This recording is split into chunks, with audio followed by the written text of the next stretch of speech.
Hello दोस्तों, Abhyuday education centre में आप सभी का स्वागत है। दोस्तों, हम इकोनॉमिक पढ़ रहे हैं। इसमें हम नेशनल इनकम एंड प्रोडक्ट, राष्ट्रीय आय और उत्पाद के बारे में पढ़ रहे हैं। हमने पिछली कक्षा में पढ़ा था जीडीपी के बारे में। तो आज हम इसका थोड़ा सा रिकैप करेंगे और फिर आगे बढ़ेंगे। तो आइए हम रिकैप करते हैं। पिछली कक्षा में हमने जीडीपी की परिभाषा देखी थी और इस परिभाषा को हम 3 पॉइंट में एक्सप्लेन भी किए हुए थे, जिसमें पहला था कि जीडीपी में केवल उसी उत्पादन को ध्यान में रखा जाता है जो देश की घरेलू सीमा के अंदर हो।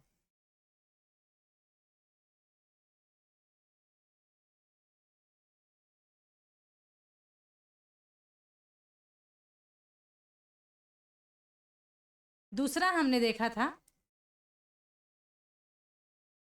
जीडीपी की गणना में केवल अंतिम वस्तु एवं सेवा की गणना की जाती है। तीसरा हमने देखा था कि जीडीपी को हम एक समयावधि में निकालते हैं।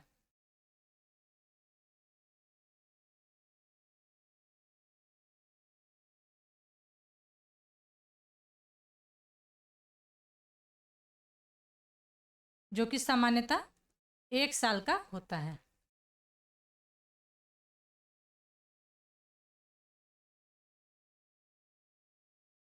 इसको और अच्छे से समझने के लिए आप कल का वीडियो देख सकते हैं। कल के वीडियो में हमने अंतिम वस्तु के लिए गेहूं, आटा और ब्रेड का उदाहरण लिया था।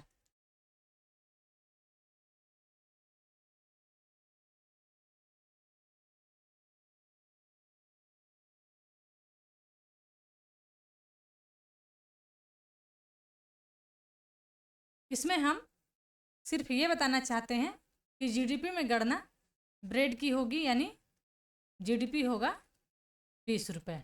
हम ये बताना चाह रहे हैं कि आटा को कभी कभी हम मध्यवर्ती और कभी कभी अंतिम वस्तु भी बताते हैं। तो यह कब होता है?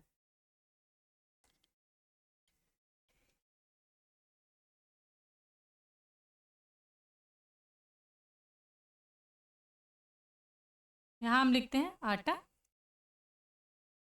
आटा मध्यवर्ती और अंतिम वस्तु। अंतिम वस्तु जब हम घर में उसका रोटी बनाकर यूज करते हैं तो आटा को हम अंतिम वस्तु कहते हैं। जबकि उसी आटा को अगर हम मार्केट में या शॉप पर, इसको हम बिजनेस लिख रहे हैं, बिजनेस पर्पज से अगर यूज करते हैं तो हम इसको मध्यवर्ती बोलते हैं। इसी प्रकार से हमारे गाड़ी का टायर हो सकता है। टायर को यदि हम अपने गाड़ी में यूज कर रहे हैं तो टायर अंतिम वस्तु कहलाएगा, लेकिन अगर उस टायर को गाड़ी में लगाकर उस गाड़ी को बेचा जा रहा है तो वहाँ पे टायर मध्यवर्ती वस्तु कहलाएगा। तो हम यही बताना चाह रहे थे। आज की कक्षा में हम देखेंगे जीएनपी।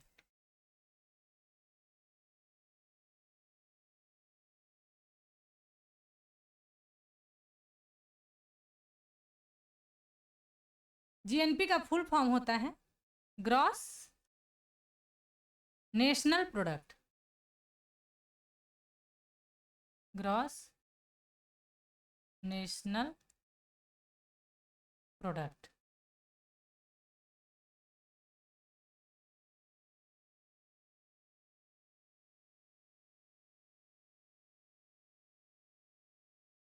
यानी सकल राष्ट्रीय उत्पाद का हिंदी हो जाएगा सकल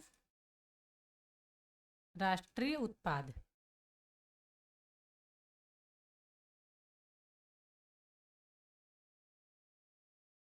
तो इसका फार्मूला हम देखते हैं। इसके फार्मूले में हम जीडीपी को जोड़ते हैं जीडीपी के साथ विदेशों में अर्जित निवल साधन आय, विदेशों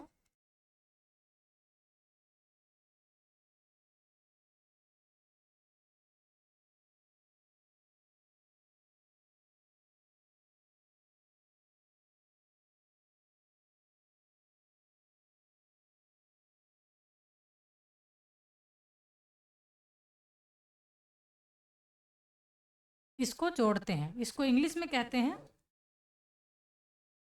नेट फैक्टर इनकम,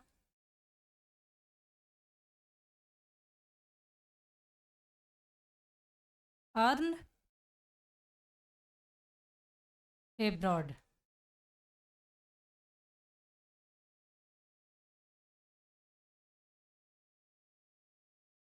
अब आइए इसको समझते हैं। विदेशों में अर्जित आय को या निवल साधन आय को हम समझते हैं इस तरह से।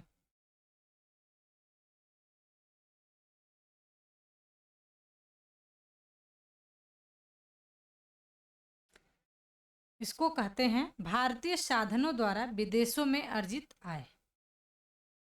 भारतीय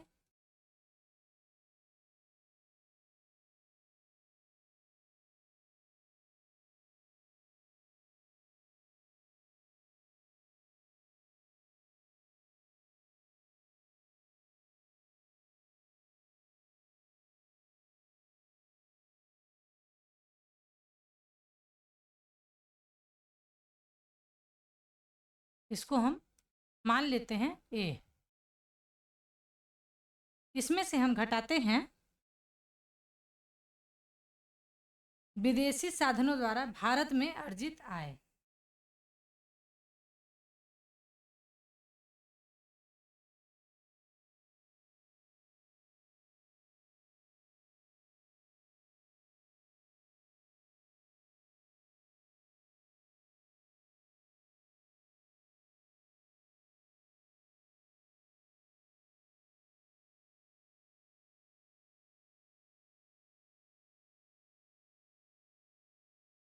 और इसको हम 20 से डिनोट करते हैं। इसको हम 20 से दिखाएंगे। तो हम अब फार्मूला इस प्रकार से बनता है,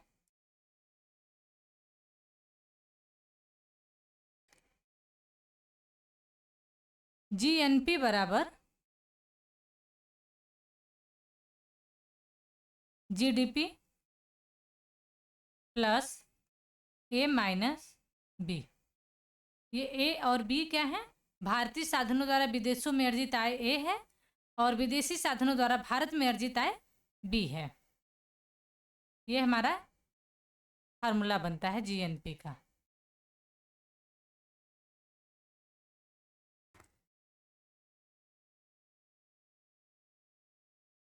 अब आइए इसको हम एक डायग्राम से समझते हैं।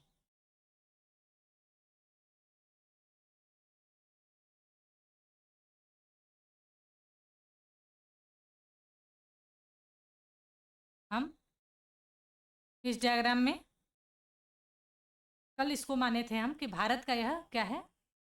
घरेलू सीमा यानी डोमेस्टिक बाउंड्री, ये हमने मान लिया था। और हमने ये माना था कि इसमें एक गोला है जो बी है और एक गोला बाहर है जो ए है। ए को हम विदेशों में जो इनकम प्राप्त कर रहे हैं भारतीय, ये क्या है? भारतीय हैं, लेकिन ये विदेशों में इनकम प्राप्त कर रहे हैं।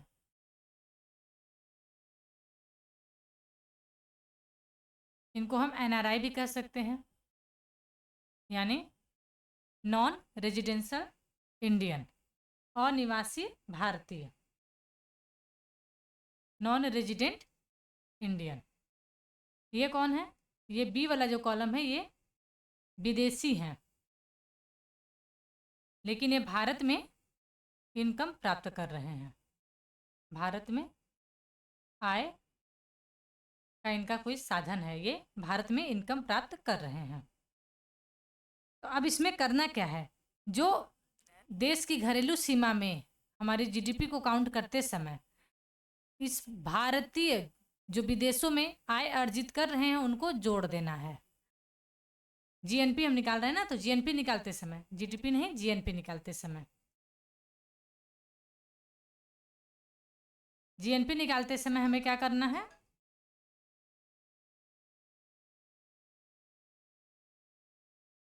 कि भारतीयों द्वारा जो विदेशों में आय अर्जित किया जा रहा है उसको जोड़ देना है, जबकि विदेशी जो भारत में रह रहे हैं और आय को अर्जित कर रहे हैं उनको घटा देना है, यानी इनको बाहर कर देना है।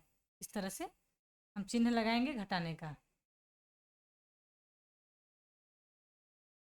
तो इससे हमें प्राप्त होगा जीएनपी।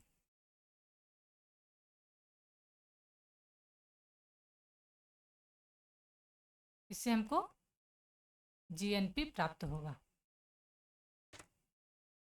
अब अगला है एनएनपी।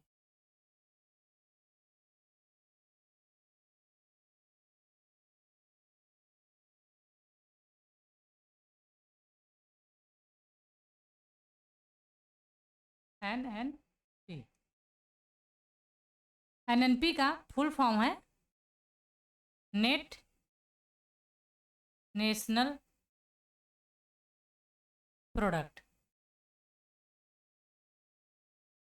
इसका हिंदी होता है निवल राष्ट्रीय उत्पाद। नेट का हिंदी होता है निवल। इसका फार्मूला होता है, एनएनपी का फार्मूला होता है जीएनपी माइनस डिप्रिसिएशन, डिप्रिसिएशन।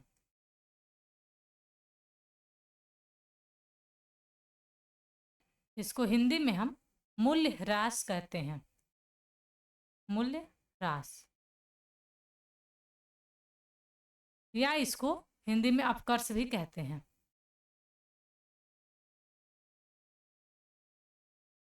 या इसी को हम मशीनों की घिसावट, मशीनों की घिसावट का अनुमानित मूल्य कहते हैं।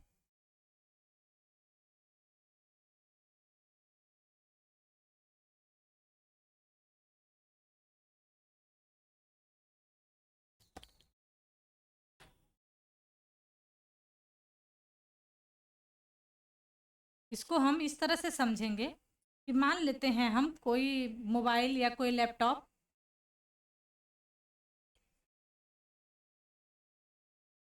खरीदते हैं। मान लीजिए हमने कोई लैपटॉप खरीदा 75,000 का, उस पर हमको गारंटी या वारंटी 3 इयर्स का मिलता है। इसका मतलब यह है कि 25-25 हज़ार का डिप्रिसिएशन, यानी मशीनों की जो घिसावट का लागत है वो 25 हज़ार है। इस तरह से अगर हम दिल्ली की बात करें तो दिल्ली में डीजल गाड़ियाँ 10 साल के लिए चलाने का नियम बना है। इसका मतलब यह है कि गाड़ियाँ धीरे धीरे 10 साल में खराब हो जाएंगी। तो ये भी मशीनों की घिसावट का मूल्य है। इसको इस तरह से ले सकते हैं कि यह एक नेगेटिव प्रोडक्शन को हटाया जा रहा है। जैसे हम जब एनएनपी निकाल रहे हैं उसके साथ जीएनपी में से हम नेगेटिव प्रोडक्शन को माइनस करके एनएनपी को निकाल रहे हैं। इसका सीधा सा मतलब यही है। आइए हम नेक्स्ट देखते हैं।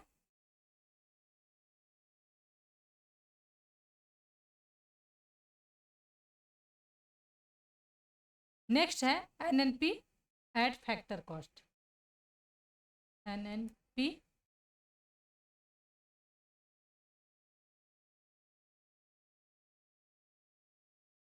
Eight factor cost. इसका फुल फॉर्म है net national product at factor cost.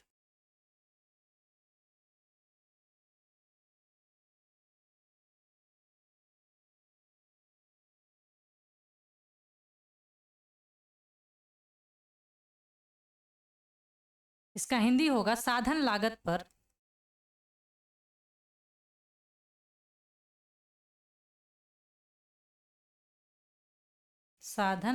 पर निवल राष्ट्रीय उत्पाद।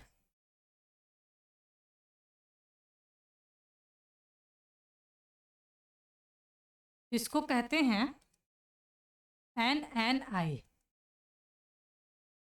जिसका फुल फॉर्म है नेट नेशनल इनकम।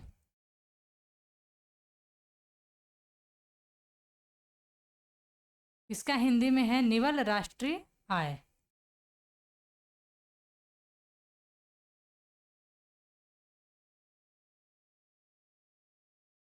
इसको NI भी कहते हैं, जिसको हम नेशनल इनकम कहते हैं।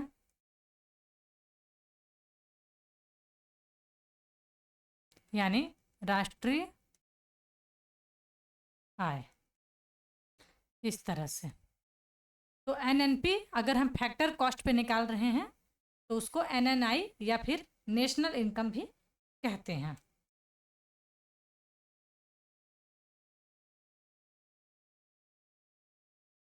तो इसका फार्मूला देखते हैं हम।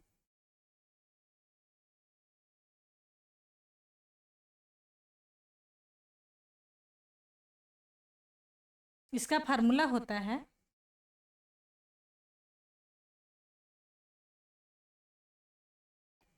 NNP eight market price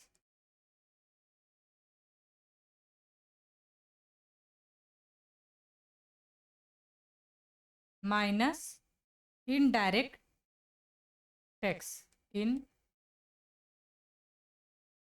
direct tax plus subsidy. Factor cost क्या होता है? तो जो साधन लागत है, पहले तो ये फार्मूला है, इसको ब्रैकेट में कर लेते हैं।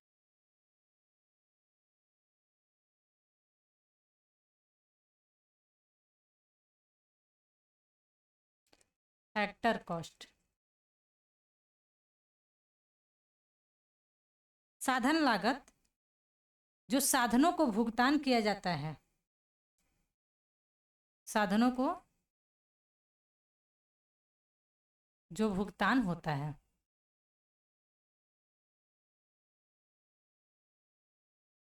उसको हम क्या कहते हैं? फैक्टर कॉस्ट, यानी साधन लागत। साधन लागत ही एक तरह से साधनों की इनकम है।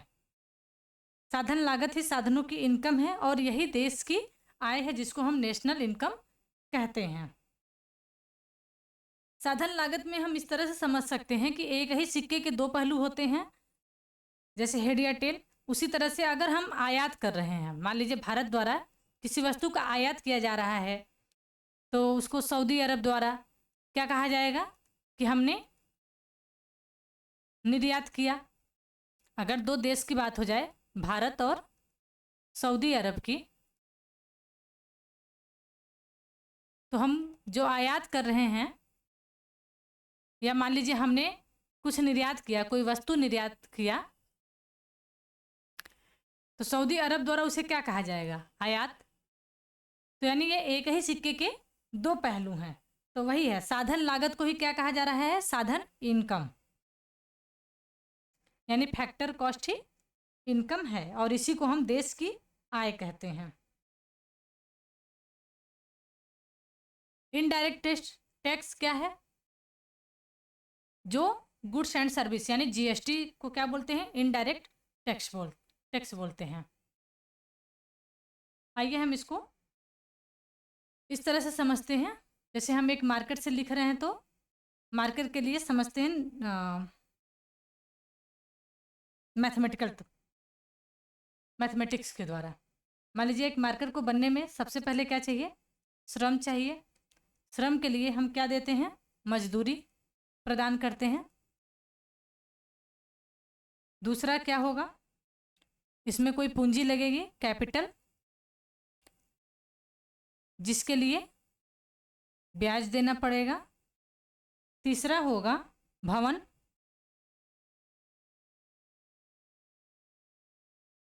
जिसका रेंट निश्चित होगा।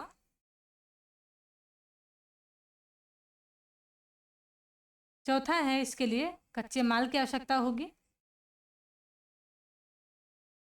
जिसकी कोई न कोई लागत होगी। पांचवा है जोखिम, रिस्क,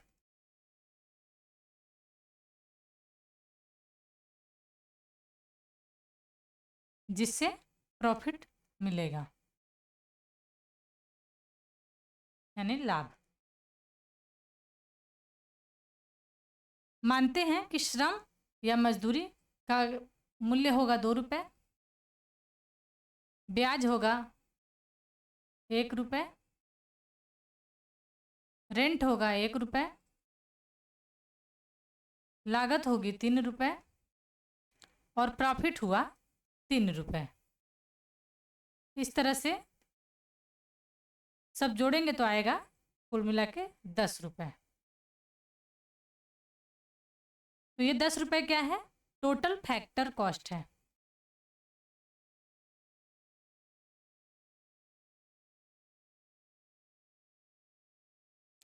ये है 10 रुपये।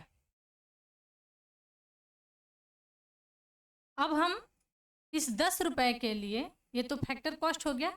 अगर हम इनकम की बात करें तो हम इनसे पूछेंगे तो ये 2 रुपये बताएंगे, ये 1 रुपये बताएंगे, ये 1 रुपये, फिर 3 रुपये, फिर 3 रुपये। इस तरह से हम इनका सबका जोड़ेंगे तो इनकम का योग भी क्या होगा? 10 रुपये। और टोटल फैक्टर कॉस्ट भी क्या हुआ? 10 रुपये। यानी जो हम बात कर रहे थे कि साधन लागत ही साधन इनकम है, ये वही बात को दर्शा रहा है।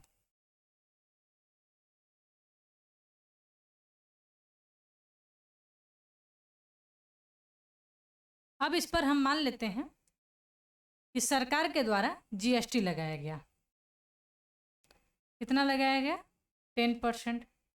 तो ये हो जाएगा 1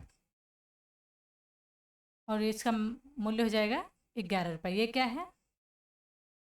अब ये क्या बन गया? Market price. मार्केट प्राइस बन गया। अब हम देख रहे हैं कि ये 10 रुपये से 11 रुपया हो गया, अर्थात मार्केट प्राइस पर लोगों के इनकम का पता नहीं चलेगा। पता कब चलेगा? जब यह 10 रुपये रहेगा तब। अब 11 रुपये पर लोगों की इनकम का पता नहीं चलेगा। इसलिए जब हम फार्मूला देखते हैं, अब आइए ऊपर फार्मूले पर। इस फार्मूले में क्या किया गया है कि एनएनपी मार्केट प्राइस निकाला गया है, उसके साथ इनडायरेक्ट टैक्स को घटा दिया गया है।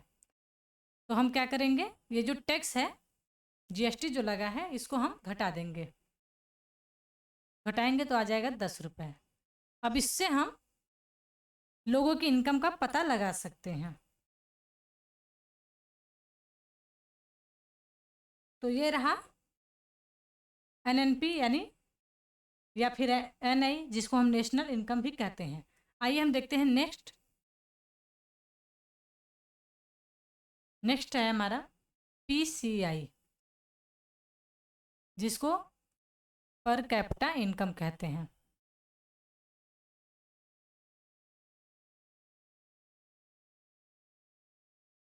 इसको हिंदी में हम प्रति व्यक्ति आय कहते हैं।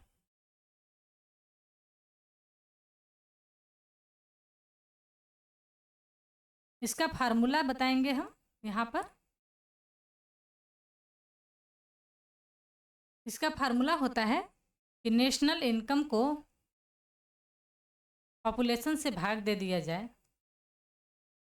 तो पर कैपिटा इनकम हमें प्राप्त हो जाता है।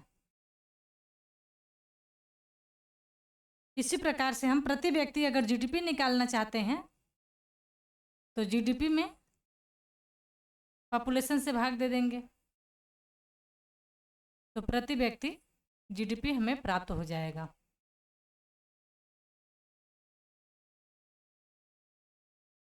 तो दोस्तों, आज के लिए बस इतना ही। नेक्स्ट क्लास में हम इसके आगे का देखेंगे। आज के लिए बस इतना ही। धन्यवाद। जय हिंद दोस्तों।